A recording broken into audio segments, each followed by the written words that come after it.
ಹರೇ ಶ್ರೀನಿವಾಸ ಗುರು ರಾಘವೇಂದ್ರ. ನನ್ನ ಆತ್ಮೀಯ ಅಧ್ಯಾತ್ಮ ಬಂಧುಗಳೆಲ್ಲರಿಗೂ ಕೂಡ ಅನಂತ ಶಿರಸಾಷ್ಟಾಂಗ ಪ್ರಣಾಮಗಳು. ಸೊ ವಿಜಯಪ್ರಭುಗಳು ಹೇಳಿರತಕ್ಕಂಥ ಒಟ್ಟು 7 ಕಮಲಗಳು, ನಮ್ಮ ದೇಹದಲ್ಲಿರ್ತಕ್ಕಂಥ 7 ಕಮಲಗಳು. ಆ 7 ಕಮಲಗಳಲ್ಲಿ ವಾಯುದೇವರು ಎಷ್ಟೆಷ್ಟು ಹಂಸಮಂತ್ರ ಜಪ ಮಾಡ್ತಾರೆ? 21,600 ಹಂಸಮಂತ್ರ ಜಪ ಮಾಡ್ತಾಯಿದ್ರೆ ಅವರು ಒಂದೇ ಕಡೆ ಕೂತ್ಕೊಂಡು ಮಾಡೋದಿಲ್ಲ. ಒಂದೊಂದು ಕಮಲದಲ್ಲಿ ಇಷ್ಟಿಷ್ಟು ಸಂಖ್ಯಾರೂಪದಲ್ಲಿ ಅವರು ಜಪ ಮಾಡ್ತಾರೆ ಎಂಬುದನ್ನು ನಾವು ಸ್ಪಷ್ಟವಾಗಿ ತಿಳ್ಕೊಂಡ್ವಿ. ನಾವು ಈಗ ಗರುಡ ಪುರಾಣದಲ್ಲಿ ಒಂದು ವಿಚಿತ್ರ ನಡೆದದು. ಇದನ್ನು ಮಾತ್ರ ನಾವು ತಿಳ್ಕೋಬೇಕು. ನಾವು ಏನದು? ವಿಜಯಪ್ರಭುಗಳು ಏನು ಹೇಳಿದರು ನಮಗೆ ಸ್ಪಷ್ಟವಾಗಿ? 4 ದಳದ ಕಮಲ, 6 ದಳದ ಕಮಲ ಇವೆಲ್ಲ ಹೇಳ್ತಾ ಈ 7 ಕಮಲಗಳಿಗೆ ನಿಯಾಮಕ ರೂಪಗಳನ್ನು ಹೇಳಿದರು. ಮೊದಲನೇದು ಶಾಂತಿಪತಿ, 4 ದಳಕ್ಕೆ ಅನಿರುದ್ಧ ನಾಮಕ ಪರಮಾತ್ಮ ಅಂದರು. ದಯಮಾಡಿ ಲಕ್ಷ್ಯ ಇಟ್ಟು ಕೇಳ್ರಿ. 4 ದಳದ ಕಮಲಕ್ಕೆ ಅನಿರುದ್ಧ ಅಂದರು. 6 ದಳದ ಕಮಲಕ್ಕೆ ಪ್ರದ್ಯುಮ್ನ ಅಂತಂದರು. ಮತ್ತು 8 ದಳದ ಕಮಲಕ್ಕೆ ಜಯಾಪತಿ ಸಂಕರ್ಷಣ ಅಂತ ಹೇಳಿದರು. 12 ದಳದ ಕಮಲಕ್ಕೆ ಹರಿ ಅಂತಂದರು. 16 ದಳದ ಕಮಲಕ್ಕೆ ನಾರಾಯಣ ಅಂತ ಹೇಳಿದರು. 2 ದಳದ ಕಮಲಕ್ಕೆ ಕೃಷ್ಣ ಅಂತ ಹೇಳಿದರು. 1000 ದಳದ ಕಮಲಕ್ಕೆ ನಿಯಾಮಕ ವಾಸುದೇವ. ಶಾಂತಿಪತಿ ಅನಿರುದ್ಧ, ಕೃತಿಪತಿ ಪ್ರದ್ಯುಮ್ನ, ಜಯಾಪತಿ ಸಂಕರ್ಷಣ, ಹರಿ, ನಾರಾಯಣ, ಕೃಷ್ಣ, ವಾಸುದೇವ. ಈ ಮಾಯಾಪತಿ ವಾಸುದೇವ, ಈ 7 ಜನರು, 7 ಭಗವದ್ರೂಪಗಳು ಈ 7 ಕಮಲಗಳಿಗೆ ಕ್ರಮವಾಗಿ ನಿಯಾಮಕ ಅಲ್ಲಿ ಇರ್ತಾರೆ. ಅವರು ಅಲ್ಲಿದ್ದು ಜೀವನವನ್ನು ಉದ್ಧಾರ ಮಾಡ್ತಾ ಇರ್ತಾರೆ. ಗರುಡ ಪುರಾಣದಲ್ಲಿ ಬ್ರಹ್ಮಕಾಂಡದಲ್ಲಿ ಒಂದು ಮಾತು ಬರ್ತದೆ. ಅದು ಹೇಗದೆ, ಅದು ಎಂಥದ್ದು ಅಂದರೆ ಅದನ್ನು ಒಂದು ಸಲ ನೋಡಿರಿ, ಸ್ವಲ್ಪ ಕೇಳಿರಿ. ಗಣೇಶಂಚ ವಿಧಿಂ ವಿಷ್ಣುಂ ಶಿವಂ ಜೀವಂ ಗುರುಂ ತತಃ ವ್ಯಾಪಕಂಚ ಪರಬ್ರಹ್ಮಂ ಕ್ರಮಾಚಕ್ರೇಷು ಚಿಂತೆಯೇತ್. ಇದು ಗರುಡ ಪುರಾಣದ ವಾಕ್ಯ. ಗರುಡ ಪುರಾಣ ಎಂಬುದೇನದಲ್ಲ, ಇದು ಸಾತ್ವಿಕತಮವಾಗಿರತಕ್ಕಂಥ ಪುರಾಣ. 18 ಪುರಾಣಗಳನ್ನು ವೇದವ್ಯಾಸದೇವರು ರಚನೆ ಮಾಡಿದರೆ ಅದರಲ್ಲಿ ಅವರೇ ಹೇಳ್ತಾರೆ, ಅಪ್ಪ ಈ 6 ಸಾತ್ವಿಕ ಪುರಾಣಗಳು, ಈ 6 ರಾಜಸ ಪುರಾಣಗಳು, ಈ 6 ತಾಮಸ ಪುರಾಣಗಳು ಅಂತ ಹೇಳ್ತಾರೆ. ಸ್ಕಾಂಧಾದಿ ಪುರಾಣಗಳು ತಾಮಸ ಪುರಾಣ, ಲಿಂಗ ಪುರಾಣ ಮತ್ತು ಸ್ಕಾಂದ ಪುರಾಣ ಇವೆಲ್ಲ ತಾಮಸ ಪುರಾಣಗಳು. ಮತ್ತು ಇನ್ನು 6 ಅವು ರಾಜಸ ಪುರಾಣಗಳು. ಭಾಗವತ ಮೊದಲಾಗಿರತಕ್ಕಂಥವು ಏನವಲ್ಲ, ಇವೆಲ್ಲವೂ ಕೂಡ ಸಾತ್ವಿಕ ಪುರಾಣಗಳು ಅಂತ ಕರೆಸ್ಕೊತಾವೆ. ಇಂಥ ಸಾತ್ವಿಕ ಪುರಾಣಗಳಲ್ಲಿ ಒಂದು ಯಾವುದು ಅಂದರೆ ಗರುಡ ಪುರಾಣ. ಇದು ಬಹಳ ಅಪೂರ್ವವಾಗಿರತಕ್ಕಂಥ, ಇದು 3 ಕಾಂಡಗಳಿಂದ, ಪರ್ವಗಳಿಂದ, ಅಂದರೆ ಬ್ರಹ್ಮಕಾಂಡ, ಪ್ರೇತಕಾಂಡ ಮತ್ತು ತತ್ವಕಾಂಡ ಅಂಥೇಳಿ 3 ಕಾಂಡಗಳಿಂದ ಕೂಡಿಕೊಂಡಿರ್ತಕ್ಕಂಥ ಅದ್ಭುತವಾಗಿರತಕ್ಕಂಥ, ನಮ್ಮೆಲ್ಲರಿಗೆ ಅತ್ಯಂತ ಉಪಯುಕ್ತವಾಗಿರತಕ್ಕಂಥ ಪುರಾಣ. ಅದರಲ್ಲಿ ಪ್ರಧಾನವಾಗಿ ನಮ್ಮಲ್ಲಿ ಒಂದು ಸಂಪ್ರದಾಯ ಬಂದದೆ, ಯಾರಾದರೂ ಜೀವಿ ದೇಹತ್ಯಾಗ ಮಾಡಿದ ಅಂದರೆ 10 ದಿವಸಗಳಲ್ಲಿ ಗರುಡ ಪುರಾಣದ ಪ್ರೇತಕಾಂಡವನ್ನು ಪುರಾಣ ರೂಪದಲ್ಲಿ, ಪ್ರವಚನ ರೂಪದಲ್ಲಿ ಹೇಳ್ತಾರೆ. ಅದರಲ್ಲಿ ಪ್ರಧಾನವಾಗಿರುವುದು ಜೀವಿಯ ಹೇಗೆ ಬರ್ತಾನೆ, ಜೀವಿ ಸಾಧನೆ ಹೇಗೆ ಮಾಡ್ತಾನೆ, ಜೀವಿ ಕೊನೆಯಲ್ಲಿ ಸತ್ತ ಮೇಲೆ ಯಾವ ಗತಿಯನ್ನು ಹೊಂದುತ್ತಾನೆ, ಯಾರ್ಯಾರಿಗೆ ಯಾವ ಗತಿ ಆಗ್ತದೆ, ಅಲ್ಲಿ ಕರ್ತನ ಮಗನ ಒಂದು ಡ್ಯೂಟಿಗಳು, ಮಗನ ಕರ್ತವ್ಯಗಳೇನು, ತಂದೆಯ ಮರಣ ಆದಾಗ, ತಾಯಿಯ ಮರಣ ಆದಾಗ, ತನ್ನ ಹಿರಿಯರ ಅವರು ಮೃತರಾದಾಗ ಅವನು ಏನು ಮಾಡಬೇಕು, ಅವನು ಮಾಡಿದರೆ ಏನು ಗತಿ ಆಗ್ತದೆ, ಇವೆಲ್ಲವನ್ನು ಕೂಡ ಗರುಡ ಪುರಾಣದ ಪ್ರೇತಕಾಂಡದಲ್ಲಿ ಹೇಳಲ್ಪಡ್ತವೆ.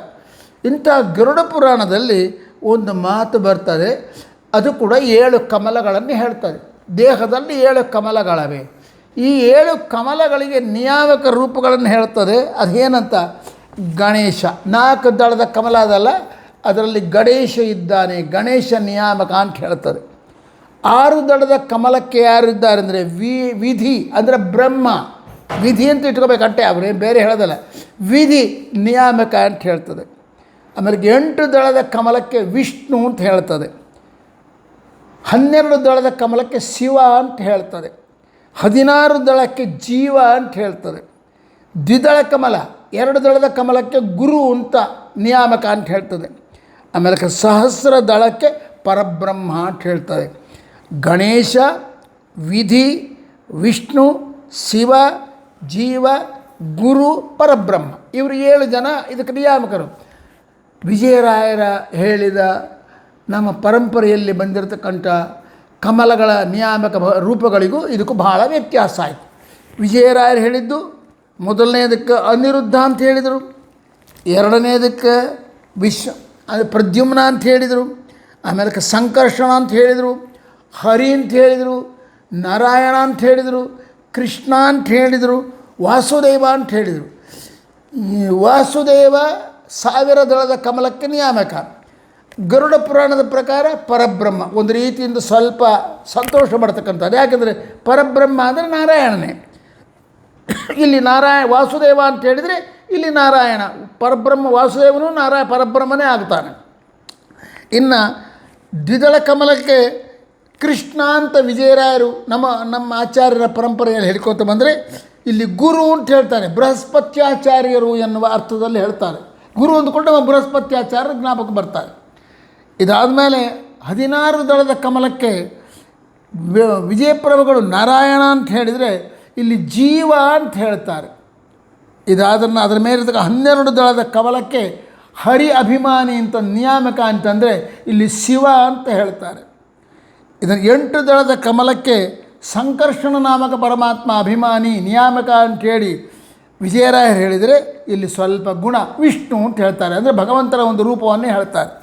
ಇದಾದ ಮೇಲೆ 6 ದಳದ ಕಮಲಕ್ಕೆ ಪ್ರದ್ಯುಮ್ನ ನಾಮಕ ಪರಮಾತ್ಮ ಅಂತಂದರೆ ಇವರು ವಿಧಿ ಅಂತ ಹೇಳ್ತಾರೆ, ಚತುರ್ಮುಖ ಬ್ರಹ್ಮ ಅಂತ ಹೇಳ್ತದೆ ಗರುಡ ಪುರಾಣ.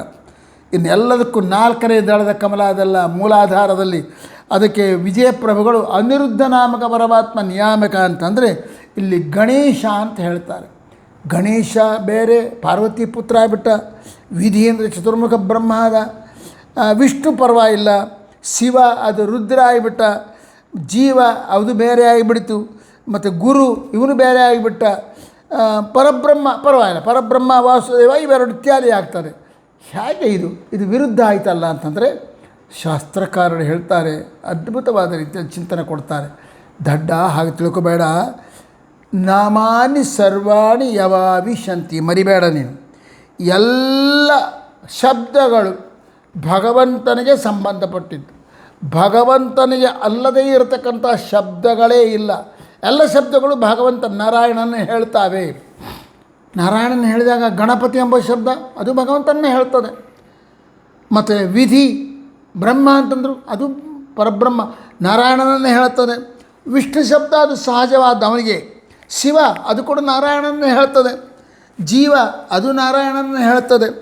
ಗುರು ಅಂತಕ್ಕಂಥ ಶಬ್ದ ನಾರಾಯಣನನ್ನೇ ಹೇಳ್ತದೆ. ಪರಬ್ರಹ್ಮ ಎಂಬ ಶಬ್ದ ಕೂಡ ನಾರಾಯಣನ್ನೇ ಹೇಳ್ತದೆ. ಸೊ ಗರುಡ ಪುರಾಣದಲ್ಲಿ ಕಮಲಗಳಲ್ಲಿ ಯಾರ್ಯಾರು ಇದ್ದಾರೆ ಅಂತ ಹೇಳ್ತಾರಲ್ಲ, ಅವು ವಿಜಯರಾಯರು ಹೇಳಿರ್ತಕ್ಕಂಥ ನಮ್ಮ ಪರಂಪರೆಯಲ್ಲಿ ಬಂದಿರತಕ್ಕಂಥ ಕಮಲಗಳಲ್ಲಿರುವ ಭಗವದ್ ರೂಪಗಳಿಗೆ ವ್ಯತ್ಯಾಸ ಕಂಡಂತೆ ಆಗ್ತದೆ. ಹಾಗೆ ವ್ಯತ್ಯಾಸ ಅಂತ ಚಿಂತನೆ ಮಾಡಬೇಡ, ಅವೆಲ್ಲವೂ ಭಗವಂತನ ರೂಪಗಳೇ. ಆದರೂ ಕೂಡ ಅಲ್ರಿ ಮೊದಲನೇ 4 ದಳದ ಕಮಲಲ್ಲಿ ಅನಿರುದ್ಧ ಇದ್ದರೆ ಇಲ್ಲಿ ಗುರು ಎಂಬ ರೂಪದಲ್ಲಿ ಭಗವಂತ ಇದ್ದಾನೆ ಅಂತ ಹೇಳಿ, ನೀವು ಗುರು ಎಂಬುದಕ್ಕೆ ಏನಂತೀರಿ? ನಾರಾಯಣ ಅಂತ ಅರ್ಥ ಮಾಡು, ಭಗವತ್ ಪರವಾಗಿ ಅರ್ಥ ಮಾಡು. ಸರಿ, ಅರ್ಥ ಅಂತ ಮಾಡ್ತೀನಿ, ಆದರೆ ಇದು ಗುರು ಎಂಬ ರೂಪ ಇದಲ್ಲ.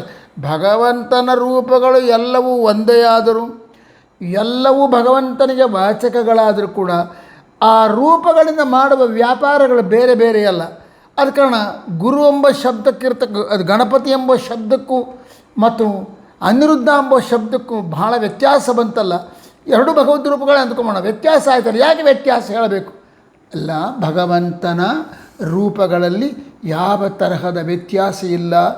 ಎಲ್ಲ ನಾಮಗಳು ಭಗವಂತನಿಗೆ ಸಂಬಂಧಪಟ್ಟಿದ್ದು ಎಂಬುದನ್ನು ನಮಗೆ ತಿಳಿಸ್ಲಿಕ್ಕಾಗಿ ನೀನು ಯಾವ ಶಬ್ದದಿಂದ ಕರೆದರೂ ಇಷ್ಟೇ. ನಾವು ಶಬ್ದವನ್ನು ಉಚ್ಚಾರ ಮಾಡುವಾಗ ನಮ್ಮ ತಲೆಯಲ್ಲಿ ಏನಿರಬೇಕು? ಇದು ಭಗವಂತನ ನಾಮ, ಇದು ಭಗವಂತನ ಹೆಸರು, ನಾನು ಭಗವಂತನನ್ನು ಕೂಗುತ್ತಾ ಇದ್ದೀನಿ ಅಂತಂಬೋ ಭಾವ ಇಟ್ಟುಕೊಂಡು ನೀನು ಯಾವ ಶಬ್ದವನ್ನು ಉಚ್ಚಾರ ಮಾಡಿದರೂ ಭಗವಂತ ಓ ಅಂತಾನೆ ಖಂಡಿತ. ಯಾಕೆ? ನಿನ್ನ ಮನಸ್ಸಿನಲ್ಲಿ ಆ ಶಬ್ದಕ್ಕೆ ಬೇರೆ ಅರ್ಥ ಇಲ್ಲ ನಿನಗೆ. ನಾರಾಯಣ ಎಂಬ ಅರ್ಥದಲ್ಲಿ. ನಾನು ಇಷ್ಟಕ್ಕೆ ಮುಂಚೆ ಹೇಳಿದ್ದೀನಿ, ಮತ್ತೊಮ್ಮೆ ನಿಮಗೆ ಜ್ಞಾಪಕ ಮಾಡಿಕೊಡ್ತೀನಿ. ಇವನು ಪಾಪಿಯಾಗಿರ್ತಕ್ಕಂಥ ಅಜಾಮಿಳ ಲಾಸ್ಟ್ ಸ್ಟೇಜಿನಲ್ಲಿ ಸಾಯುವಾಗ ಸ್ಮೃತಿ ಬಂತು, ಜ್ಞಾನ ಬಂತು. ಅವನಿಗೆ ನಾರಾಯಣ ಎಂಬ ಶಬ್ದ ಉಚ್ಚಾರ ಮಾಡುವ ಶಕ್ತಿ ಇಲ್ಲ, ಅವನು ಬಾಯಿಂದ ಬರ್ಲಿಕ್ಕೆ ಅನ್ನವಲ್ದು. ಆಗ ಅವನು ನಾರಾ ಅಂತ ಕೂಗಿದ ಅಷ್ಟೇ. ಅಲ್ಲಿ ಪುರಾಣ ಹೇಳ್ತದೆ ಮಗನನ್ನು ಸ್ಮರಣ ಮಾಡಿಕೊಂಡ ಅಂಥೇಳಿ. ಹೌದು, ತನ್ನ ಕೊನೆಯ ಮಗ, ಅವನಿಗೆ ಕೊನೆಯ ಮಗ ಒಬ್ಬನಿದ್ದ, ಅವನ ಹೆಸರು ನಾರಾ ಅಂತ ಇಟ್ಟಿದ್ದಂತೆ.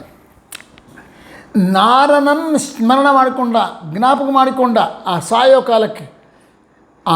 ತನ್ನ ಚಿಕ್ಕ ಮಗನನ್ನು ಸ್ಮರಣ ಮಾಡಿಕೊಂಡಾಗ ಅದೇನಾಯಿತು ಗೊತ್ತನ, ಆ ನಾರ ಎಂಬ ಶಬ್ದ ತಲೆಗೆ ಬಂದ ಕೂಡಲೇ ಅವನ ಅಜ್ಞಾನವೆಲ್ಲ ಹೋಗಿ ತಾನು ಯಾರು ಎಂಬ ಆಲೋಚನೆ ಬಂತು. ಆ ಭಗವಂತನ ನಾಮ ಅದು, ಅಯ್ಯೋ ನಾನು ಯಾರು, ನಾನು ಎಂಥ ತಪ್ಪು ಮಾಡಿದೆ.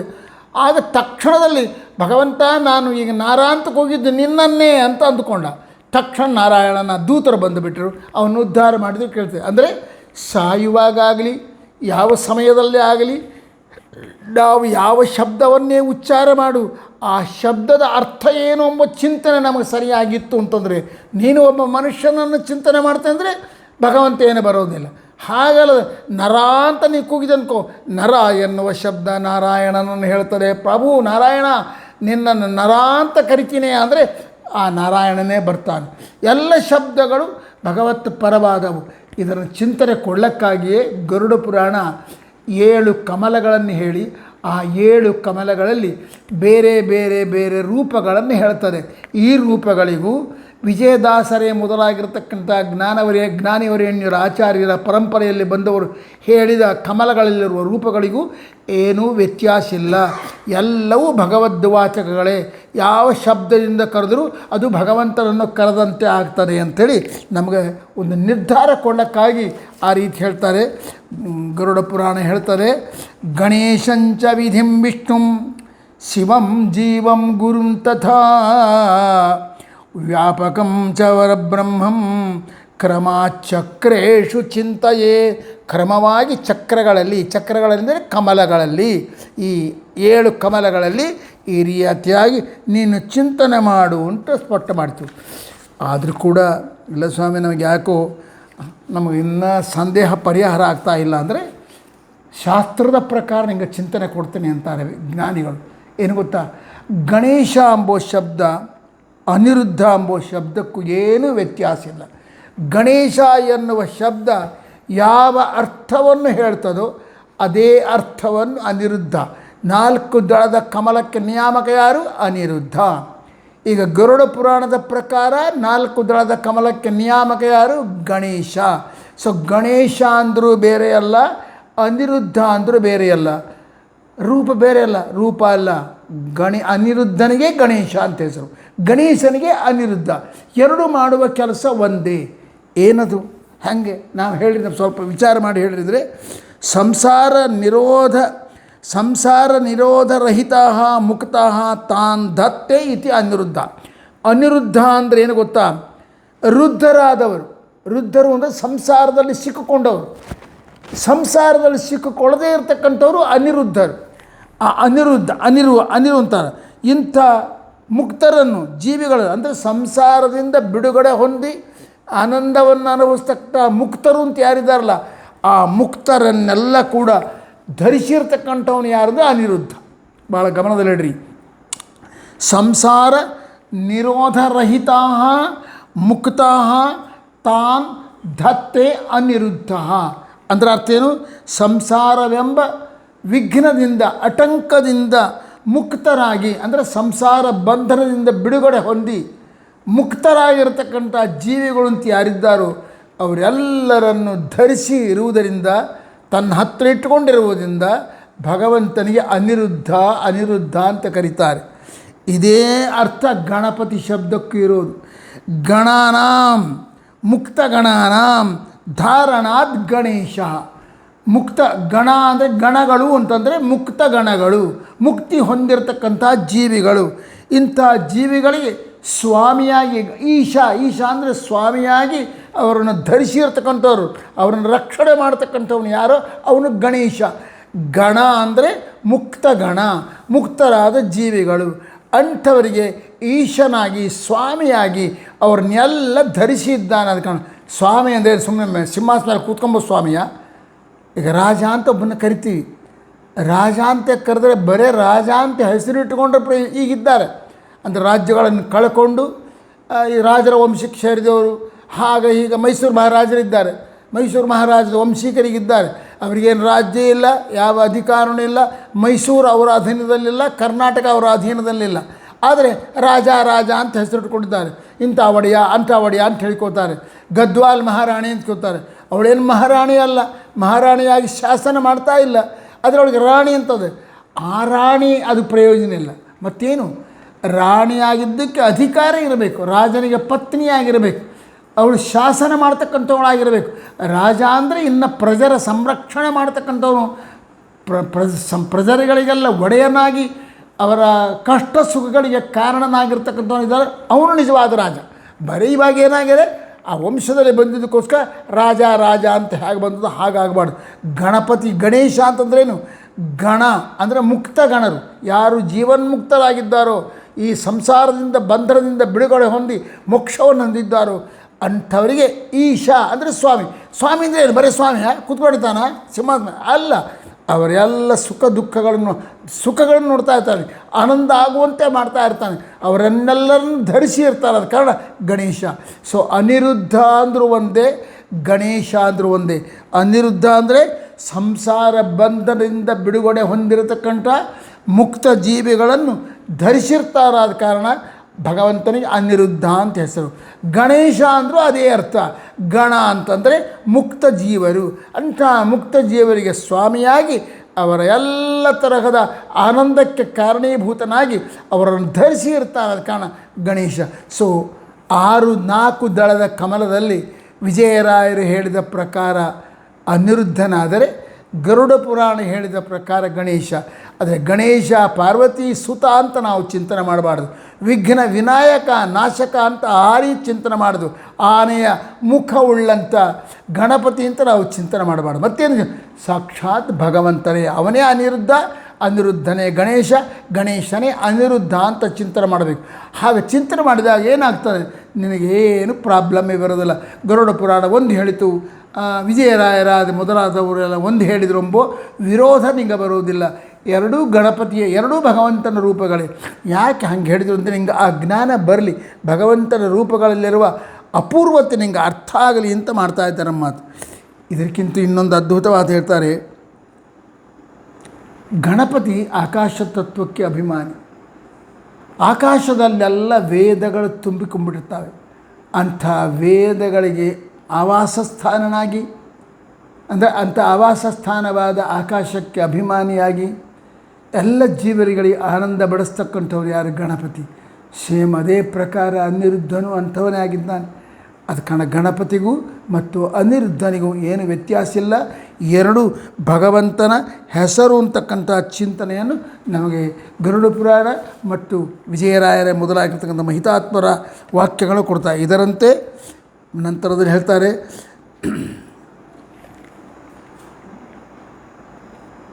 ಈ ರೀತಿ ಎಲ್ಲೆಲ್ಲಿ ವಿರೋಧ ಬರ್ತದೆ ಆ ವಿರೋಧವನ್ನಾಗಿ ಚಿಂತನೆ ಮಾಡಿದಲೇ ಅವಕ್ಕೆ ಸಮನ್ವಯ ಮಾಡಿಕೊಳ್ಳೋಕ್ಕೆ ಪ್ರಯತ್ನ ಮಾಡಬೇಕು. ನಮ್ಮ ಹಿರಿಯರು ಆ ರೀತಿಯೇ ನೋಡಿದ್ದಾರೆ. ಭಗವಂತನ ಅನಂತ ರೂಪಗಳ ಚಿಂತನೆ ಬರಬೇಕು, ಆ ರೂಪಗಳಲ್ಲಿರ್ತಕ್ಕಂಥ ಸಾಮರ್ಥ್ಯವನ್ನು ನಾವು ಚಿಂತನೆ ಮಾಡಬೇಕು ಎಂಬ ಭಾವನೆಯಿಂದಲೇ ವಿಜಯದಾಸಾದಿ ಪ್ರಭುಗಳು 4 ದಳದ ಕಮಲಕ್ಕೆ ಸಾಕ್ಷಾತ್ ಅನಿರುದ್ಧ ನ್ಯಾಮಕ ಅಂತಂದರೆ ಗರುಡ ಪುರಾಣ ಹೇಳ್ತು, ಆ ಅನಿರುದ್ಧ ಬೇರೆಯಲ್ಲ, ಗಣೇಶ ಬೇರೆಯಲ್ಲ. ಗಣೇಶ ಎನ್ನುವ ಶಬ್ದ ಅದು ಭಗವಂತನಿಗೆ ಸಂಬಂಧಪಟ್ಟದ್ದು. ಆ ಭಗವಂತನೇ ಗಣೇಶ ಅಂತ ಕರೆಸ್ಕೋತಾನೆ ಅಂತ ಹೇಳಿ ಸಮನ್ವಯ ಮಾಡಿದ್ದಾರೆ ಜ್ಞಾನಿಗಳು ಅಂತ ನಾವು ಚಿಂತನೆ ಮಾಡಬೇಕು ಅಂತ ಹೇಳ್ತಾ, ನಾಳೆ 6 ದಳದ ಕಮಲವನ್ನು ಚಿಂತನೆ ಮಾಡೋಣ. 6 ದಳದ ಕಮಲದಲ್ಲಿ ಯಾರಿದ್ದಾರೆ, ವಿಜಯರಾಯರ ಪ್ರಕಾರ ಯಾರಿದ್ದಾರೆ, ಗರುಡ ಪುರಾಣ ಏನು ಹೇಳ್ತದೆ ಅಂತ ನಾಳೆ ನೋಡೋಣ ಅಂತ ಹೇಳ್ತಾ, ಹರೇ ಶ್ರೀನಿವಾಸ ಗುರು ರಾಘವೇಂದ್ರ.